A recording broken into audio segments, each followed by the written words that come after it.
13절에서 마지막 7절까지의 말씀을 한 목소리로 공독하겠습니다. 요한계시록 12장 13절에서 마지막 7절까지입니다.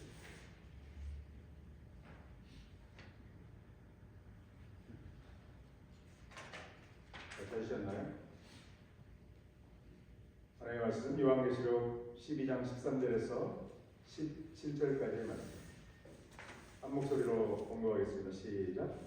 용이 자기가 땅으로 내쫓긴 것을 보고 남자를 낳은 여자를 박해하는지라. 그 여자가 큰 독수리의 분날개를 받아 광야 자기 곳으로 날아가게 한다. 거기서 그 뱀의 낯을 피하여 한때와 그때와 반때를 양육받으며 여자의 귀에서 뱀이 그 입으로 물을 강같이 토하여 여자를 물에 떠내려가게 하려 하되 땅이 여자를 놓아 그 입을 벌려 용의 입에서 또한 강물을 삼키니 용이 여자에게 분노하여 돌아가서 그 여자의 남은 자손 곧 하나님의 계명을 지키며 예수의 증거를 가진 자들과 더불어 싸우려고 바다 모래 위에 서 있더라. 아멘. 하나님의 말씀입니다. 기도할까요? 아버지 하나님 감사합니다. 오늘도 요한계시록에 장차 반드시 이루어질 일들을 우리에게 기록된 말씀을 통하여 깨닫게 하셔서 이 땅 가운데 마지막 때를 어떻게 살 것인가, 특별히 하나님의 은혜가 얼마나 크고 놀라운 것인지 대하여 우리로 하여금 깨닫게 하시니 감사를 드립니다. 우리가 근심 걱정하지 않고 오직 우리와 함께 계시며 우리를 끝까지 책임지시고 은혜를 베푸시는 주님, 그 은혜를 오늘도 깨닫고 감사하며 주님 앞에 영광 돌릴 수 있도록 인도하여 주옵소서. 시종을 주님께 얹어갖고 예수님의 이름으로 감사하며 기도합니다. 할렐루야. 오늘은 본문 말씀을 통해서 하나님의 양육의 손길, 하나님께서 얼마나 하나님의 크신 넓으신 은혜의 손길로 우리를 책임지시고 양육하시는가, 그 부분을 좀 생각하고 은혜를 함께 경험하기로 합니다.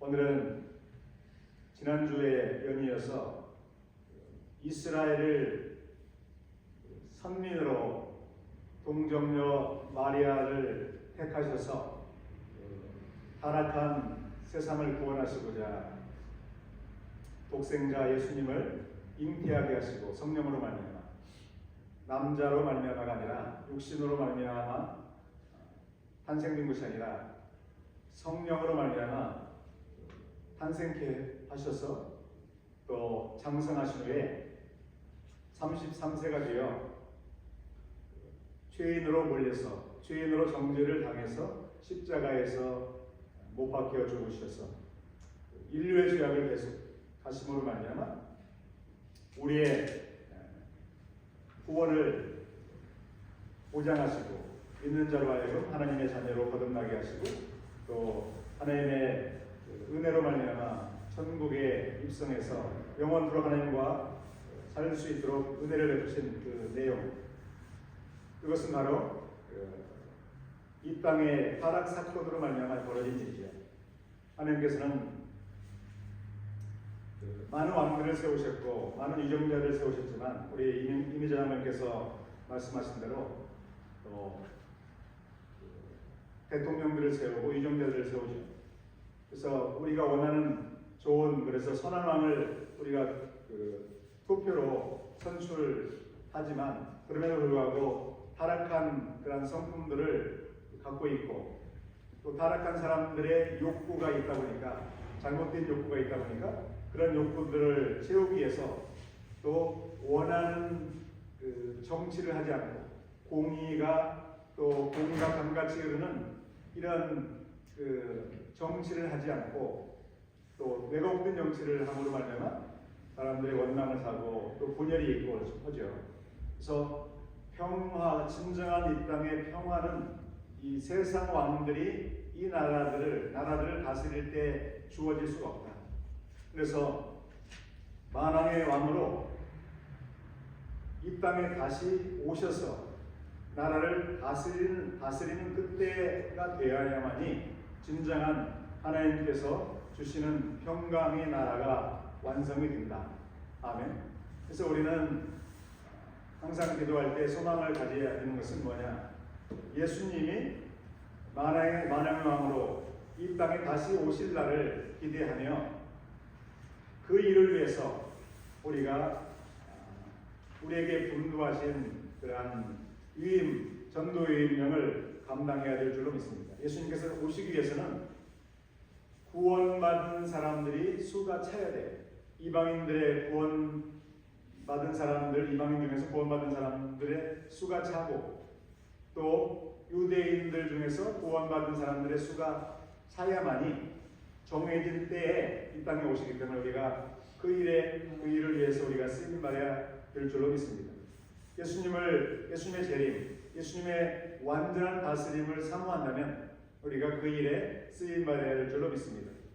이스라엘의 역사를 보게 되면 참으로 굴곡이 너무 심하고 참으로 많은 고통과 환난들을 경험한 것을 알게 됩니다. 예수님의 성육신을 위해서 쓰임받은 그런 백성임에도 불구하고 참으로 평강이 임해야 됨에도 불구하고 그렇지 않을 때가 참으로 많았습니다. 무엇 때문에 그런 일들이 벌어졌을까라고 우리가 궁금하게 생각을 하죠. 무엇 때문에 선민 이스라엘 백성들이 그 역사를 보게 되면 그 많은 환난을 당하면서 살게 되었는지를 우리가 궁금해하죠. 하나님께서 붙드신 백성임에도 불구하고 무엇 때문에 그런가? 하나님의 은혜를 알지 못하기 때문에 하나님께서 은혜를 베푸심으로 말미암아 그 은혜를 알고 은혜에 보답하는 삶을 살아야 되는데 그들이 그 은혜를 알지 못해요. 온전한 은혜. 그래서 갈라디아서를 보게 되면 그 원인을 좀 우리가 생각할 수 있습니다. 갈라디아서에 보게 되면 갈라디아서 3장 17절에 보면 16절, 17절을 제가 읽어드릴게요. 16절, 17절, 18절이에요. 갈라디아서 3장, 나중에 집에 가셔서 또 다시 묵상해 보기로 합니다. 3장, 갈라디아서 3장 16절.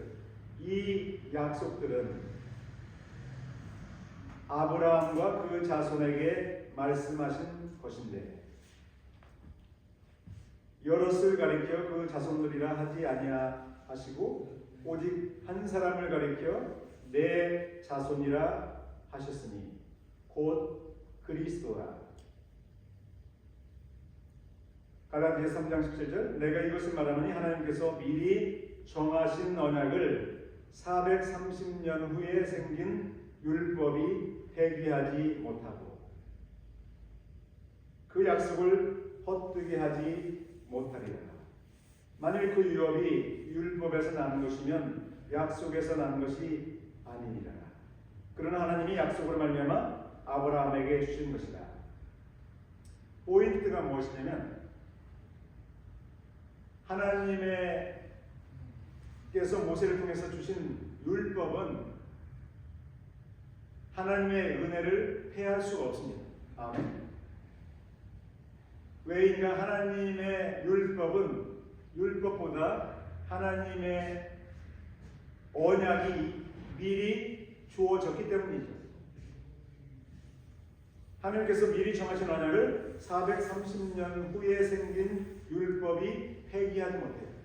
근데 유대인들의 문제는 뭐냐면 하나님의 언약을 붙드는 것보다 하나님의 은혜의 언약을 붙드는 것보다 무엇을 더 중요시하고 붙드는가? 하나님의 주신 모세의 율법을 더 붙드는 거예요. 율법을 지킴으로 말미암아 모세의 율법을 지킴으로 말미암아 구원을 받고자 하는 그러한 생각이 그들의 머릿속에, 그들의 삶 가운데 지배적이라는 거죠.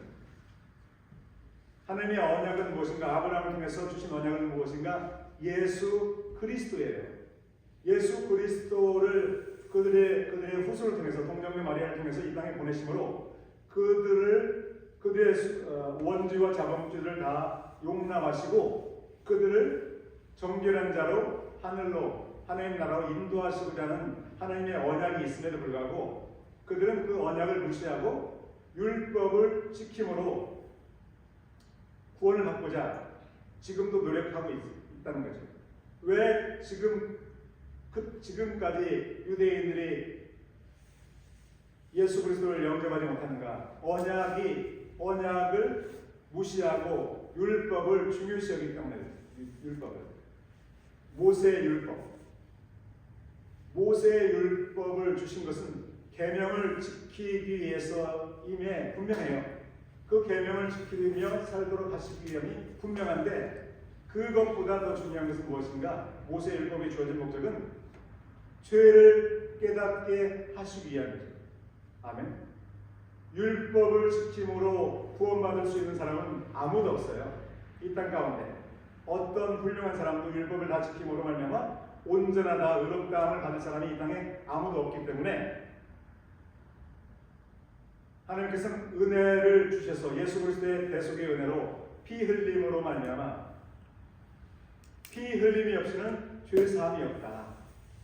그렇기 때문에 예수님의 피 흘림으로 죄 사함을 받도록 은혜를 베푸시는데, 아브라함에게 주신 언약으로 말미암아 그들을 구원하시는데 그것을 이해하지 못하죠. 영적인 눈이 없어서. 그럼에도 불구하고 율법을 중시하고 율법을 여전히 소홀히 여기지 않고 지금도 제사를 드리고 마지막 제3 성전을 또 그들이 세우게 되죠. 희생 제사를 드리기 위해서. 아직도 복음의 내용을 알지 못하기 때문에 그들은 또 한 번 마지막 때에 또 실수를 하게 됩니다.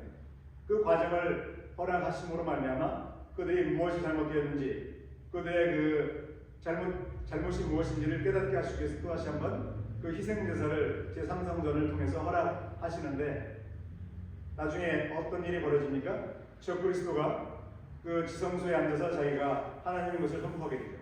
철저하게 그들이 철저하게 모욕을 당하고 그들이 멸시를 당하는 일이 또다시 그들에게 벌어짐으로 말미암아 자신들의 무엇인지, 자신들의 잘못이 무엇인지를 깨닫게 하는 과정을 한 번 더 허용하신다는 것이죠.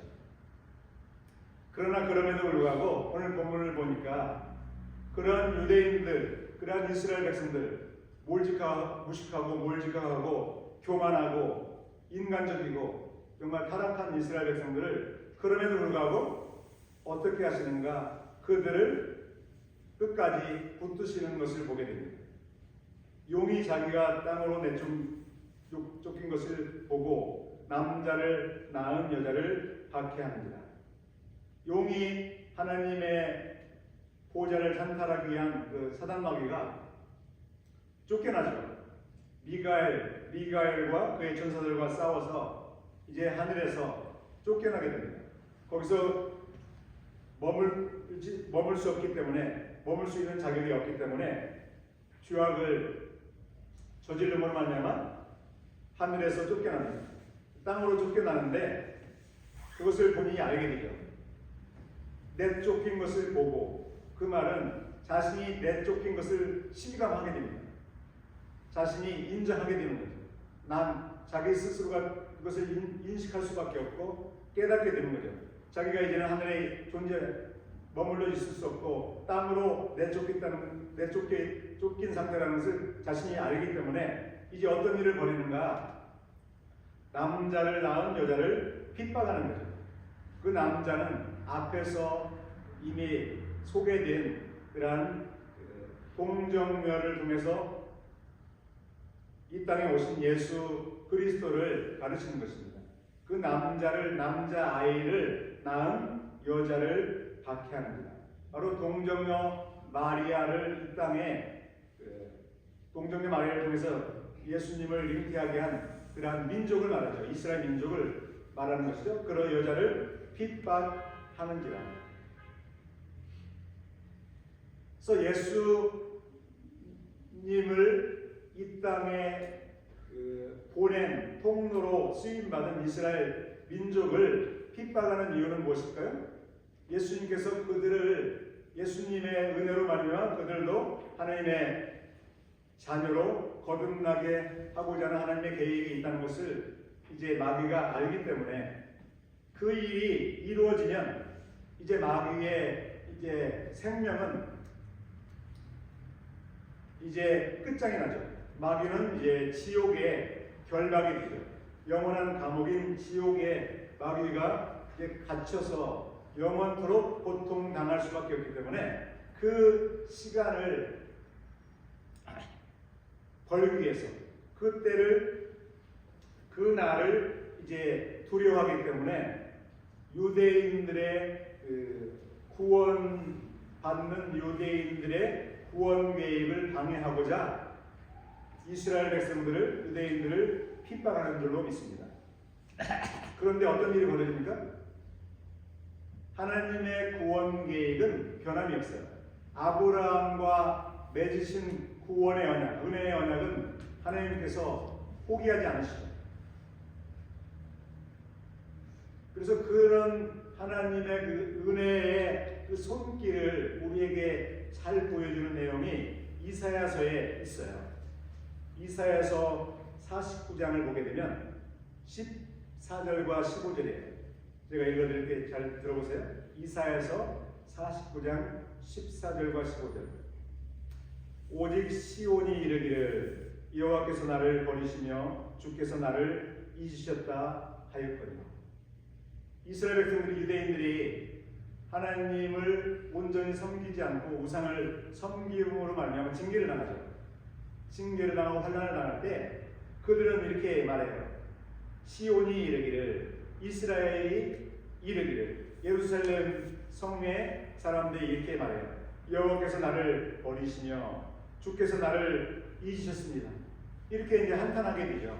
그런데 하나님의 말씀은 무엇입니까? 이사야에게 들려주신 하나님의 말씀, 여인이 어찌 그 젖 먹는 자식을 잊겠으며, 젖 먹는 어린아이의 어머니가 어찌 그 젖 먹는 자기 아들을, 자기 딸을 잊겠느냐? 잊지 않죠. 아멘? 엄마가 어찌 그 자녀를 잊겠습니까? 잊을 수가 없죠. 자기 태에서 난 아들을 어찌 긍휼히 여기지 않겠느냐? 얼마나 어머니의 그 사랑, 어머니의 손길은 애틋합니까? 어린아이 위기를 당했을 때, 어떤 총격 사건이 있을 때 보면 어머니가 그 아이들을 보호하는 모습들을 우리가 자주 보죠. 자기가 몸으로 그것을 막죠. 아이를 살리기 위해서. 옛날에 6.25 사건 때에도 그 알려진 실화인데요. 피난 중에 어머니가 아이를 낳았어요. 그 동절기에. 근데 아이를 그 동절기에 엄동설 안에 아이가 얼마나 추웠겠어요. 당연히 어머니도 추웠지만. 근데 아이를 살리기 위해서 어머니가 자기 다 옷을 다 벗어서 아이를 감싸고 자기 새 옷으로 감싸고.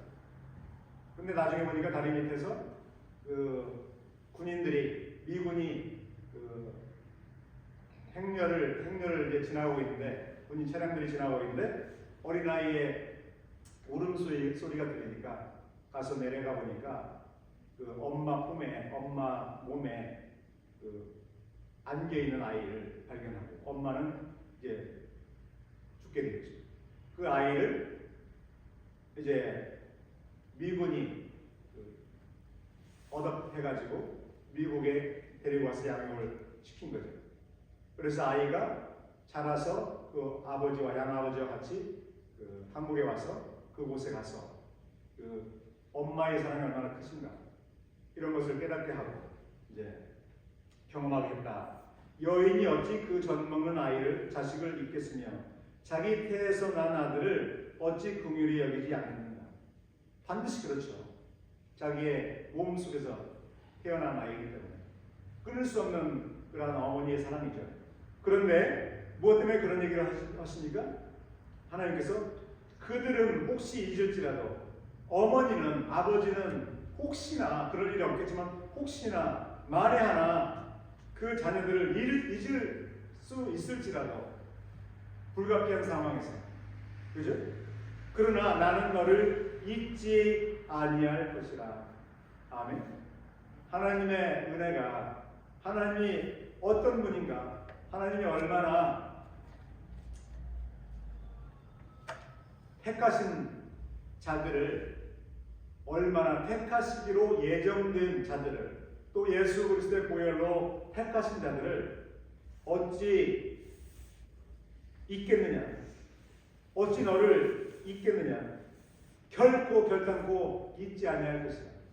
이스라엘 백성들 유대인들이 그토록 방탕한, 인간적으로 보게 되면 정말 대망나니 같은 그러한 삶을 살아도 위쪽으로는 괜찮아요. 유식하고 머리 좋고 모든 그 경제적으로나 뭐 교육적으로나 또 과학적으로나 얼마나 우수해요.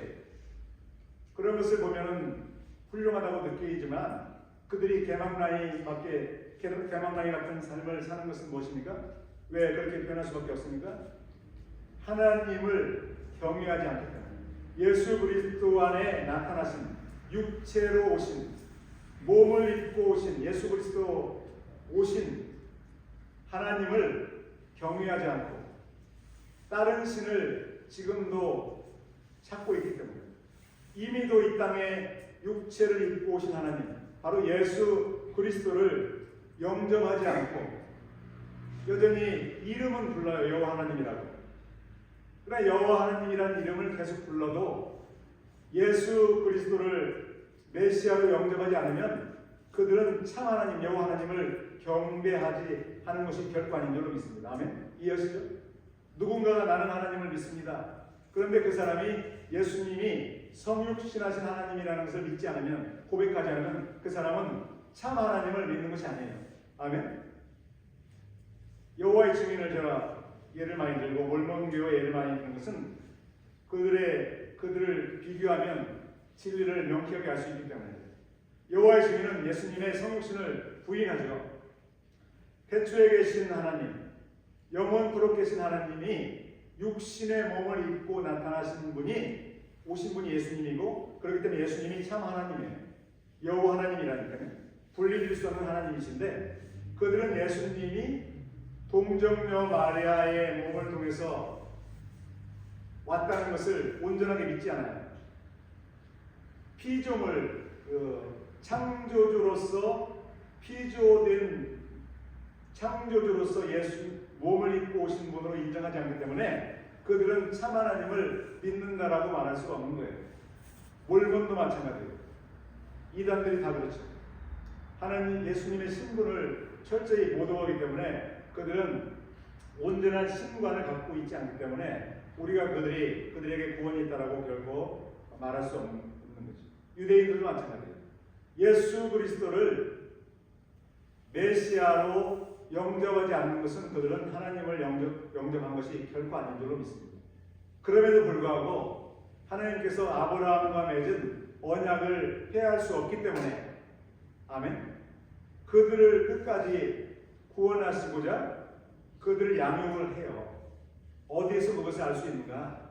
14절에 보면, 함께 다시 한번 읽어볼까요? 시작. 그 여자가 큰 독수리의 두 날개를 받아 광야 자기 곳으로 날아가 거기서 그 뱀의 낯을 피하여 한 떼와 두 떼와 반들을 양육받으며,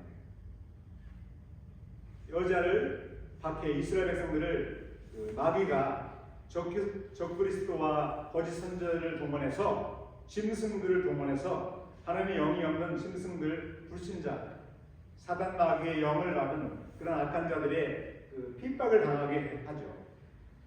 마귀가 마귀의 종들을 사용해서 적그리스도와 거짓 선지자와 그들을 따르는 사람들을 통해서 이스라엘 백성들을 박해했죠. 무엇을 통해 알 수 있어요? 역사적으로 역사적으로 히틀러를 통해서 공산주의를 통해서 로마 제국을 통해서 지금도 핍박하죠. 지금도 이란을 통해서 소련을 통해서 그죠? 간접적으로 지금 간접적으로 유대인들을 지금도 핍박해요. 지금도 마지막 3년 반의 내용을 저기서는 기록하고 있지만 역사적으로 계속적으로 그렇게 용이 이스라엘 백성들을 계속 핍박하고 박해했어요.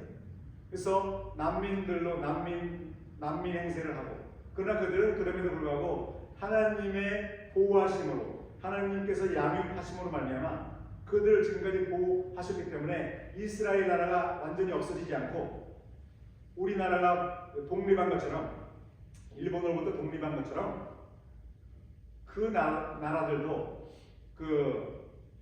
다시 독립을 해서 지금 땅에 다시 땅을 차지하고 가나안 땅을 차지하고 이스라엘 과거의 터전을 아브라함을 통해서 주셨던 그런 땅을 야곱을 통해서 주셨던 땅을 회복해서 지금도 그들이 생계를 유지하고 있죠. 생활을 하고 있죠.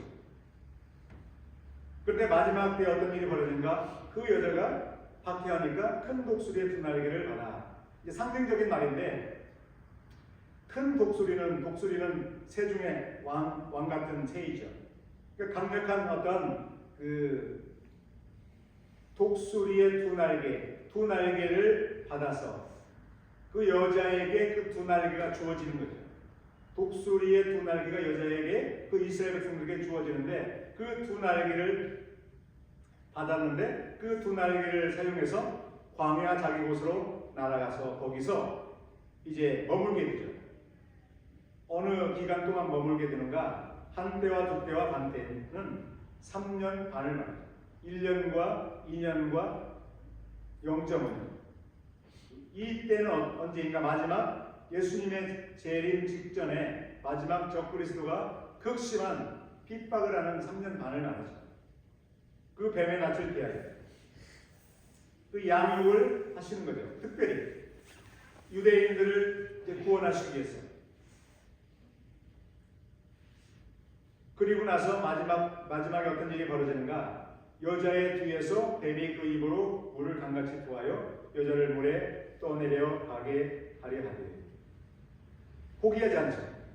예수님이 재림하시기 전에는 이런 일이 계속적으로 벌어지는데 그때 땅이 여자를 놓아 그 입을 벌려 용의 입에서 토한 강물을 삼키니 그럼에도 불구하고 끝까지 그들의 생명을 앗아가지 못하도록 하나님께서 특별히 보호하셔서 여자들을 이스라엘 백성들을 구원하신다.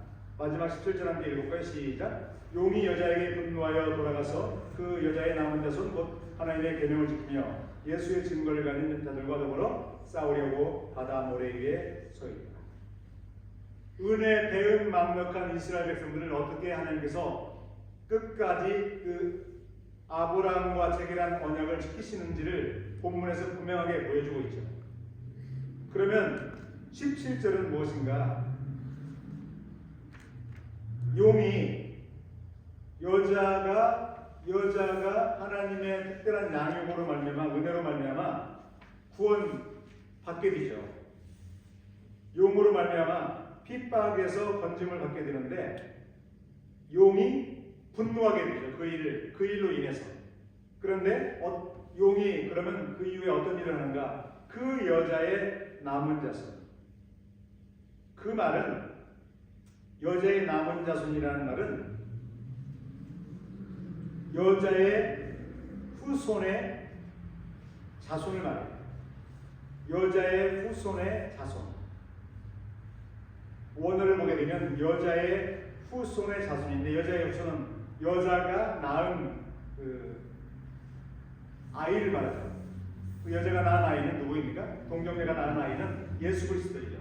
예수 그리스도의 그 자손들, 예수님으로 말미암아 구원받은 하나님의 백성들,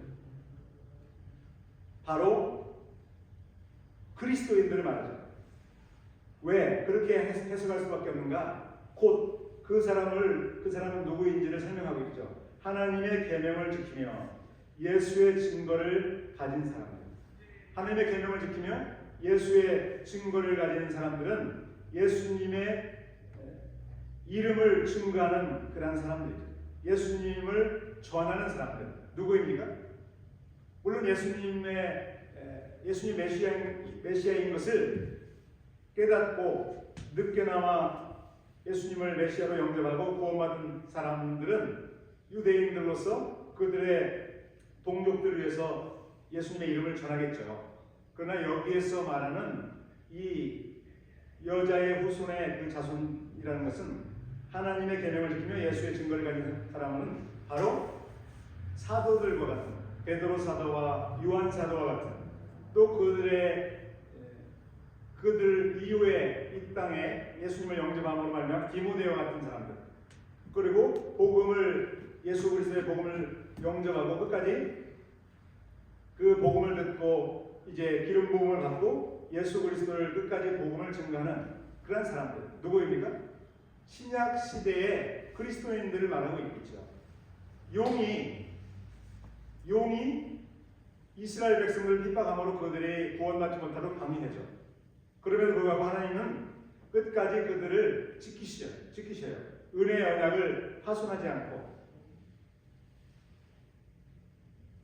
그런데 그들을 위해서 두 증인과 같은 사람들이 분명히 마지막 때는 이제 나타나서 끝까지 복음을 전하는데, 그들에게 복음을 전하는 사람들과 싸우기 위해서 바다 모래 위에 섰다.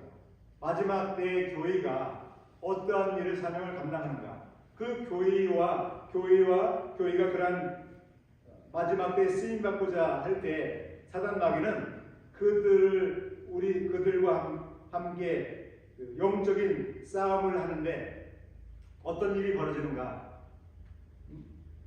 하나님께서 배은망덕한 이스라엘 백성들을 끝까지 아브라함과 맺은 언약을 폐기하지 않으시기 위해서 끝까지 신실하게 지키셨다면 이 땅에 예수 그리스도의 보혈의 공로로 말미암아 하나님의 자녀로 이제 부르심을 받은 그리스도인들은 오죽이나 더 지키시고 책임지시고 승리하게 만드시겠는가. 아멘.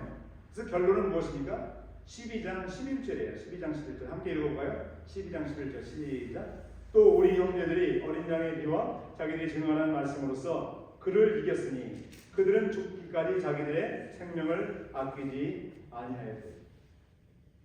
누구로 말미암아 이렇게 영적인 전쟁에서 승리하게 되는가? 예수 그리스도의 은혜로 말미암아 끝까지 구원받는 사람들을 끝까지 붙드시는 하나님의 손길로 말미암아 끝까지 우리 그리스도인들이 영적인 싸움에서 승리할 줄로 믿습니다. 지난주에 저는 하나님께서 예수님의 피 흘림을 통해서 우리의 죄를 분명히 사해 주셨는데 죄 사함에 머물러 있지 않다라고 말씀드렸어요. 죄 사함에 머물러 있지 않다. 골로새서 2장 15절을 찾아보면 지난주에 제가 말씀을 드렸듯이 골로새서 2장 15절의 내용을 보게 되면 제가 공부해 드릴게요.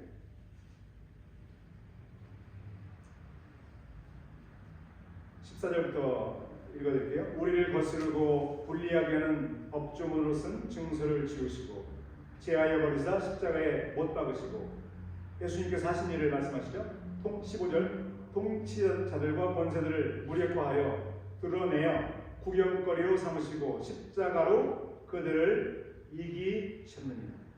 통치자들과 권세들을 무력화하여 드러내어 구경거리로 삼으셨다. 마귀의 권세를 완전히 무력화시키셨다. 죄 사함만으로 하나님의 은혜가 제한되어 있다면 우리는 마귀와 싸워 이길 수 없죠. 항상 마귀를 두려워할 수밖에 없고 마귀의 권세로 눌려서 우리가 자유함을 누리지 못할 수밖에 없어요. 참 자유는 무엇입니까? 우리에게 자유를 주셨으니 더 이상 종의 멍에를 매지 말라. 우리 이미장님 자유에 대해서 기도하셨잖아요. 참 자유를 누려야 되잖아요. 참 자유를 누리려면 강력한 악한 마귀와 싸워서 이겨야 돼요. 그래서 권세를 활용해서 그들을 누르고 물리쳐야 된다는 거죠. 그래서 그 권세와 능력이 어디에 담겨 있는가? 저를 따라서 하시면 되겠습니다. 예수님의 이름. 예수님의 이름 속에, 예수님의 이름 안에 그 권세와 능력과 모든 보화가 담겨 있기 때문에 우리가 예수 그리스도의 이름으로 기도하고 명령하고 선포할 때 마귀와 마귀의 권세와 마귀의 괴계는 물러갈 줄로 믿습니다. 반드시 물러가야 돼요. 그게 하나님의 법이기 때문에. 그래서 어떻게 마지막 때에 적들과 싸워서 이길 수 있는가? 사단 마귀와 또 그들의 그 종노릇하는 꼭두각시 노릇하는 그들의 그 권세를, 거짓 권세를 활용하는 적그리스도와 거짓 선지자와 그들을 추종하는 사람들과 어떻게 싸워 이길 수 있는가? 예수 그리스도의 이름으로 싸워 이길 수 있는데, 예수 그리스도의 이름은 이름을 부름으로 선포함으로 말미암아 예수님의 어린 양의 피와 자기들이 증거하는 말씀으로 그를 이겼다는 것입니다. 바로 우리에게 권세가 주어졌기 때문에 가능한 일이죠. 마지막 때에 그래서 우리는 끝까지 하나님께서 우리를 택하시고 예수 그리스도의 이름을 의지하고 부르게 하신 것은 단순히 죄사함만을 위한 것이 아니라 이 땅 가운데 지금도 아직 결박되기 전 상태이기 때문에 영원한 지옥인, 영원한 감옥인 마귀가 이제 갇힐, 그래서 더 이상 나와서 믿는 사람들을 현혹하지 않고 참수하지 않고 완전히 갇혀서 정말 그를 끝까지 추종했던 사람들과 함께 영원토록 불못에서 고통당하기 전까지는 마귀가 아직도 그 기간이 남아있기 때문에 마귀와 우리는 싸워서 반드시 이겨야 되는데, 반드시 우리에게 권세와 능력이 주어졌다는 것을 우리는 알고 끝까지 마귀와 싸워 승리하는 저희들 모두가 되시기를 이 아침에 주님의 이름으로 다시 한번 소원하고 축복합니다. 기도하겠습니다. 아버지 하나님, 우리는 연약한 존재가 될 수가 없습니다. 죄사함만을 단지 받은 것이 아니라 예수님의 이름을 우리에게 부르게 하셔서 그 안에 권세와 능력과 모든 보화가 담겨 있기에 우리가 그 이름을 부를 때 마귀는 떠나가고 모든 문제가 해결되고 우리를 넘어뜨리고자 할 때 그들을 불살라버리는 그러한 일들을 위해서 우리가 담대히 나아가야 될 줄로 믿습니다. 주여, 우리의 연약함을 이제 탄식하지 않고 우리 안에 계신 예수님의 이름을 늘 의지하고 부르고 선포함으로 우리에게 임하는 시험, 우리에게 임하는 악한 자들의 괴계, 모든 잘못된 부정적인 모든 것들이 예수 그리스도의 이름으로 선포할 때 떠나가게 될 줄로 믿사오니 담대하게 우리가 그 일을 감당함으로 하나님의 살아계심을 늘 체험하며 승리하며 담대히 살아가며 눌린 자들을 자유케 하는 일에 우리 모두가 쓰임받게 하여 주시옵소서. 예수님의 이름으로 감사하며 기도합니다.